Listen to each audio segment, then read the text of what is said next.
welcome back again to my channel. It's me, Gracia Mediana, ang yung tindarang vlogger from Ligan City, Lanao del Norte. Ayan, so hello sa lahat aking mga subscribers at saka sa aking mga viewers. Thank you so much for watching all my videos. Bago pa kitang viewers at hindi ka pa nakapag-subscribe, please do subscribe in my YouTube channel and then don't forget to click the notification bell para ma-notified ka in every videos that I uploaded.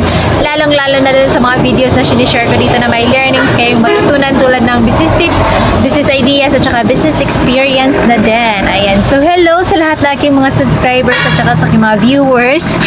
Welcome, welcome, welcome. Ayan. So, today is January 5. It's Saturday and time check, it's already 3:05 in the afternoon. So, kakagaling ko lang mag-grocery. So, yung sales natin kahapon is umabot siya ng 6,000 plus. Okay? Thank you, Lord. Kahit pa paano is meron tayong sales kahit laging umuulan. Well, anyway, so may binabayaran ako, so may natira siyang 2014 na natira doon sa sale. So, ayun, pinang-grocery ko siya. Pinang-grocery ko siya ng konting-konti lang naman. Oh my gosh. Look what happened. Sa 2,000 pesos na pinang-grocery ko, hindi man lang napuno yung karton. Grabe guys, ang mahal ng mga bilihin ngayon. My gosh.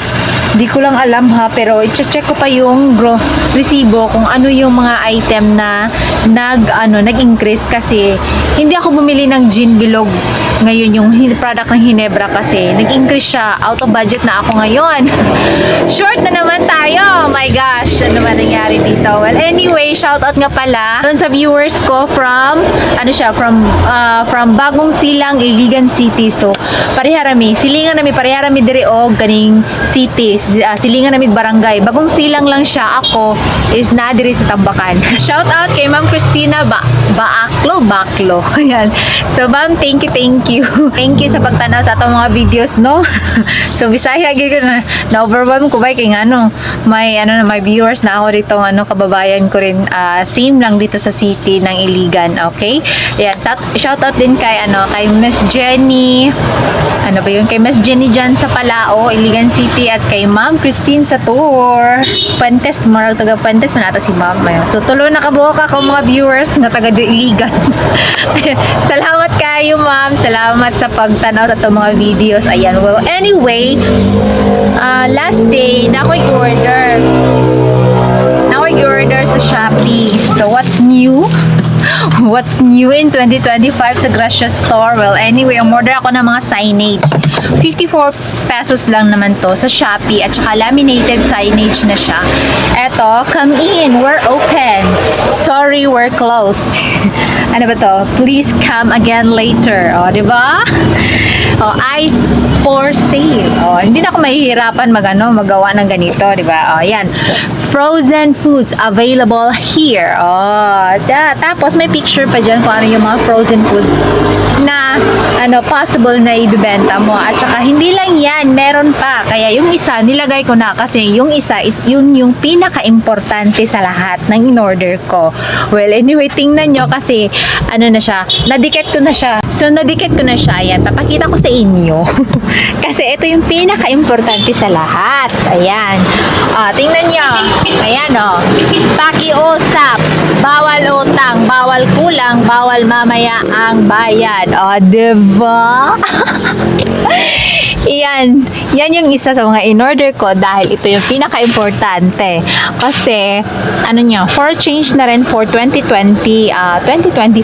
Kaya nilagyan ko to ng ganito para makita nila, para makita talaga nila na bawal utang, bawal kulang, bawal mamaya ang bayad. So, ngayon, alam na nila. Nung una, nilagay ko yan, sabi niya, uy, ano yan? Bagong-bago, Hala, ano ba yan? Pakiusap.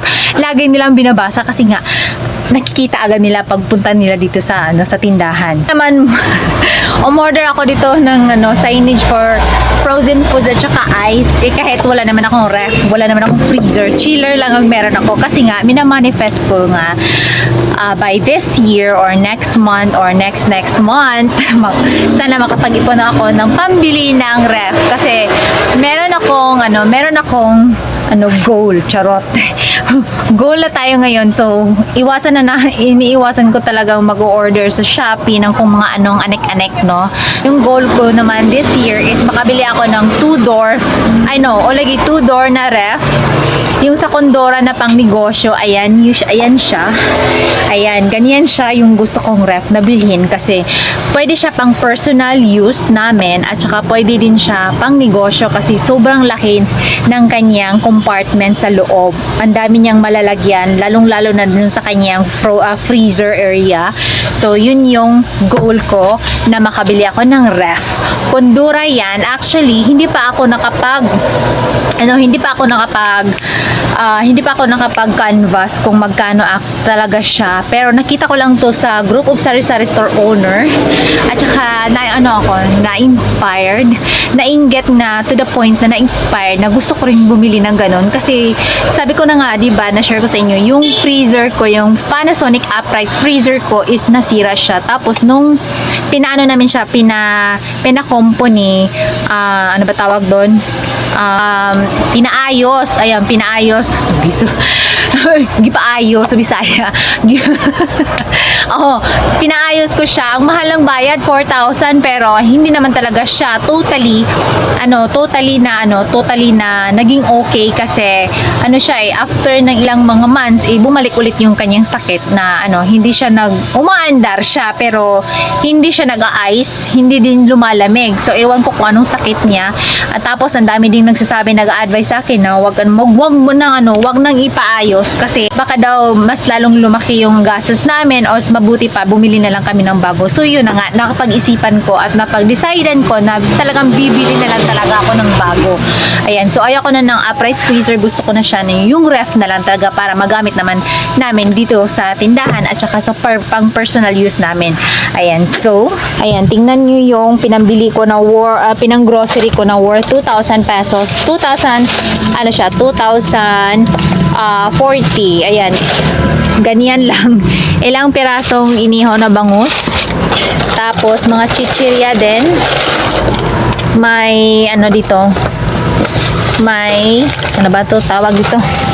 Asin at saka asukal. Tigi 1 kilo lang yan. Tapos, may, ice wrapper din dito. Gusto ko sana bumili ng drinking straw, kaya lang naubusan yung pambilhan ko eh. Puro anek-anek na chichirya. Ayan, chichirya.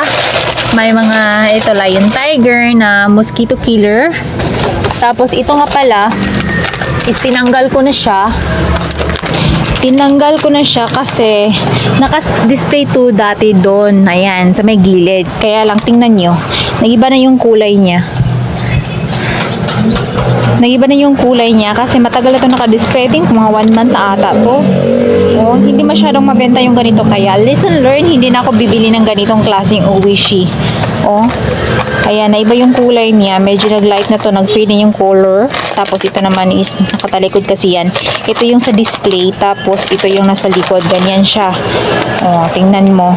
Ito, i-dispose ko na yan. Di ba kaya ibigay ko na lang sa mga bata. Tingnan mo. Ganito na lang kaliit yung 2,000. My gosh. Ewan ko ba. Bala ko sana bumili ng maraming Great Taste White. Kasi si Great Taste White is naka 10% off. From 119.24 per tie is nagiging 108.40 per tie na lang siya ngayon. Kaya lang, ang problema, gusto kong bumili ng madami, pero wala akong pera. Kasi nga 2,040 lang yung aking budget, di ba? So, yun. Wala akong magawa kundi umuwing luhaan. Gusto ko sana pa naman bumili ng madamihan. This week, ang dami kong bayarin. Bayarin sa Winston, bayarin sa Marlboro, bayarin ko sa soft drinks, bayarin sa Tanduay. Ewan ko na lang ba. Ang dami-daming bayarin, my gosh. This coming, bukas, Monday. So, may babayaran ako sa sa Tanduay na 1.8 ata yun. 1.8 ata yun kasi balance ko na lang yun sa previous na purchases ko kasi masyadong malaki yung aking kinuha last purchase ko, tapos hindi ko siya nabayaran na in full payment, so nag-partial ako, tapos ito namang 1.8 is balance ko na lang yun. Kasi nga, dahil padating ang Pasko at New Year, so dinamihan ko siya. Pero ang nangyayari, hanggang ngayon, hindi pa naubos yung aking kinuhang tanduay. Tingnan nyo, ang dami pa. Ha? Ayan, oh. Diba? Ang dami-dami pa. Yun, kasi, ayan, meron pa. Tapos, dito, ayan, oh, konti lang yung nabawas. Oh, tingnan nyo. Ayun, my gosh, iwan ko na lang ba? konti lang yung nabenta. So ngayon, ang nangyari, lagi ako naghahabol ng benta para lang may pangbayad. Ewan ko ba? Kasi nga, ibang-iba talaga. Yung last year, nung nakaraang Pasko at New Year, grabe, sobrang dami kong benta. Umabot pa yata na siya ng 15,000. Pero ngayon, oh my gosh, tamang-tama lang talaga, tamang kota lang talaga, no? Naka 7.5 man, oh my god. Nag-post nga ako, di ba, na sabay-sabay yung mga tao na bumibili ng noodles ipaskong Pasko ng gabi. Mafe-feel mo talaga na walang pera. Walang pera yung mga tao. Walang panghanda, yung sa kanila lang is may pangkain ng sapat na, yung pang noodles, may sabaw, ganun. So ngayon, ako naman itong nahihirapan maghabol ng benta para may pangbayad sa mga panel. Oh my gosh. Ayan, so well, anyway, lagi kasing umaambon dito, umuulan tuwing hapon. So ngayon, alas 3. Pero walang init. Walang init, lagi lang umaambon. Tapos, taligsik, Ewan ko ba kung papatak yung ulan o hindi. Well, anyway, that's it na lang. Na-share ko lang din naman sa inyo, guys. Thank you so much for watching sa lahat ng aking mga subscribers at saka sa mga viewers na walang sawang nanonood ng aking mga video. Well, anyway, I'll see you in my next video. God bless, happy selling, and gracias everyone. Bye!